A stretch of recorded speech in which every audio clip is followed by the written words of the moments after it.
En los últimos 20 años, la historiografía de la infancia en Latinoamérica ha mostrado una nueva forma de entender los acontecimientos, los procesos sociales, culturales y políticos alrededor de la niñez.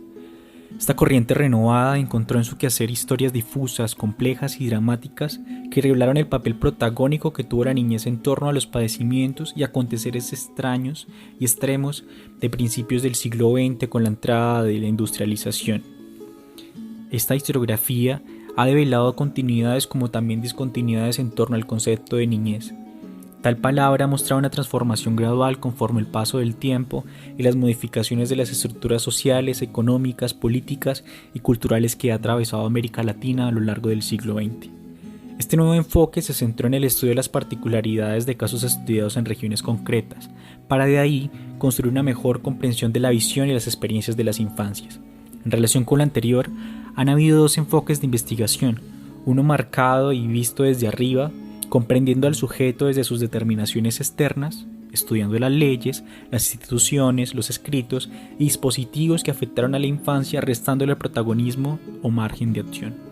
El segundo enfoque, más propositivo, se preocupó por construir una historia pensando en el papel activo y transformador del niño, tejiendo una mirada desde abajo, de la mano de la tradición, de la nueva historia social y cultural. La historia de la infancia viene a ser una representación de representaciones, una observación de observaciones. En otras palabras, hacer este tipo de historia comienza por un análisis de las formas en que los adultos concibieron y miraron a la infancia en la época particular. Ante esta realidad representacional, se rechaza la idea pura de una historia de la niñez. Se asiste a una recopilación de discursos, imágenes y estrategias gubernamentales que el mundo adulto usó para introducir a los niños a un mundo proto-obrero determinado por el contexto material del mercado y la política latinoamericana. Para ilustrar lo anterior, mostraremos en conjunción todo esto, dos abordajes de la historia de la infancia a principios de siglo en México, con la interacción de los cinemas y teatros con la niñez, y segundo, la construcción de una revista para niños en Argentina que intentó educar moralmente a los niños que rondaron por doquier en las ciudades principales. Durante los 2 primeros años del cine, el ingreso a las salas de presentación fue privado para los sectores privilegiados. Para los empresarios del cine fue claro que este reducido público no sería suficiente para lograr las expectativas económicas que deseaban, así que poco a poco fueron abriéndose a otros grupos sociales, como eran los clubes de profesionistas, políticos y empresarios que organizaban reuniones en el recinto, y finalmente a la clase media, incluso a la popular, mediante discursos, concursos, bailes que lograron captar mayor número de público.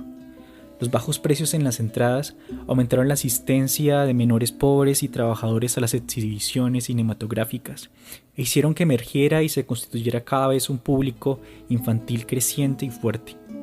Muchos de ellos utilizaban parte de lo que ganaban trabajando en fábricas, talleres, puestos de mercados, trabajos callejeros o pequeños hurtos para asistir al cine. Los bajos costos en las entradas aumentó sus posibilidades de entretenimiento. Los que no trabajaban pedían dinero prestado del monedero de sus padres, otros incurrían en el robo o la mendicidad. La mayoría de ellos iban 2 veces a la semana al cine para ver películas cómicas. Para ello dormían en dormitorios públicos o en algunos puestos de mercado de los que no tenían hogar. Asistir al cine al menos una vez a la semana se convirtió en un hábito para niños y adolescentes. Desde mediados de 1907 se habían iniciado campañas para prohibir la entrada de niños y jóvenes a todo espectáculo que se considerara denigrante moralmente. Durante el primer Congreso del Niño, en la Ciudad de México en 1920, se señaló que estaría de más el que las películas se fueran a exhibir fueran sometidas a un previo examen por la Junta de Personas de reconocida honorabilidad, evitando de este modo que los empresarios de esta clase de espectáculos continuasen envenenando el espíritu moral del niño y enfermando a su físico tan solo llevados por el afán de lucro. Cierro cita. En 1923 comenzó la exhibición sistemática en los centros educativos de cine. Hubo funciones al aire libre en las plazuelas concurridas para evitar que los obreros gastaran su salario en cantinas y pulperías. Se habló también de exhibir películas educativas en todas las cargas de teatro de los barrios alejados durante 10 minutos previos a la función. El cine como entretenimiento sirvió para la infancia mexicana como una fuga de la realidad.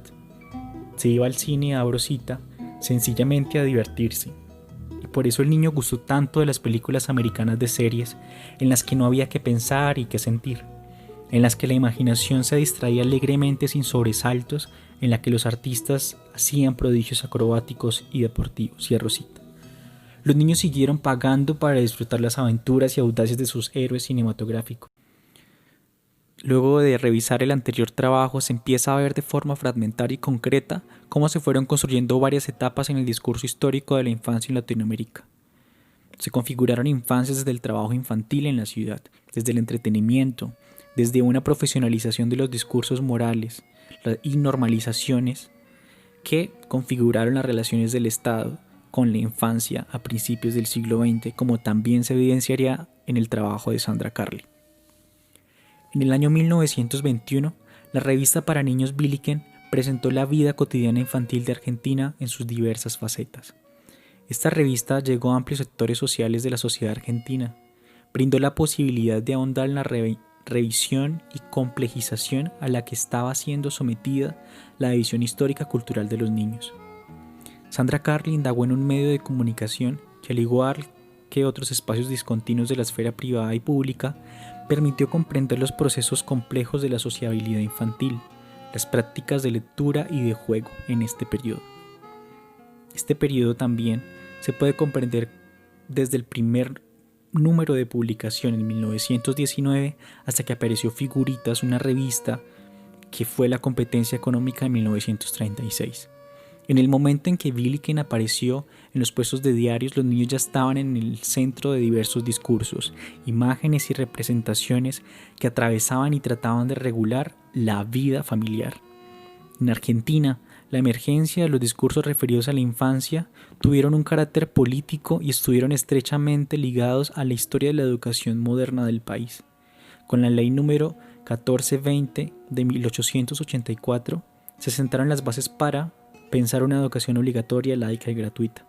El Estado, en un intento de seguir estas leyes y ajustar a la infancia las normas, recurrió por un lado a la obligatoriedad escolar y por el otro al encierro de menores desocupados en asilos e instituciones. De esta manera, en los debates educativos y políticos jurídicos de la época, la infancia quedó dividida en dos principalmente: la contenida en el circuito de la familia y la escuela burguesa, y la otra infancia determinada por el mercado laboral, la pobreza, el abandono y la marginalidad por carecer de una familia regular.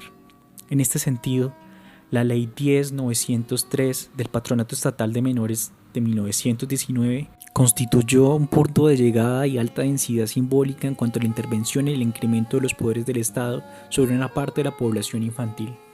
La Ley de Patronato, sancionada en el contexto del recrudecimiento de la conflictividad social, sistematizó prácticas diferenciadas respecto a los niños y los menores y refrendó muchas más existentes, especialmente aquellas que decían el destino de los menores que quedaban bajo su mandato. También se sancionó la Ley 5291, que protegió el trabajo femenino e infantil, aunque la ley fue un avance importante porque las medidas ya disponían una edad mínima para trabajar de 12 años, una jornada laboral de 8 horas y la prohibición de trabajo nocturno. Fue difícil implementarlo. Luego de esto, podemos ver cómo se configuró un segundo momento en el que las estrategias de comunicación y control moral y del cuerpo para este público específico se vio en la formación escolar y también en las revistas. Por último, también se asiste a una intervención directa del Estado en la representación de la infancia, a través de una fuerte regulación de los vínculos familiares, la vida en la calle, los círculos de entretenimiento, el trabajo infantil y la convivencia familiar. A grosso modo, se tendría hasta aquí dos representaciones de la infancia latinoamericana en la historiografía contemporánea, dejando a un lado también otros trabajos que se han hecho alrededor del cine, del arte, de la música y de la educación.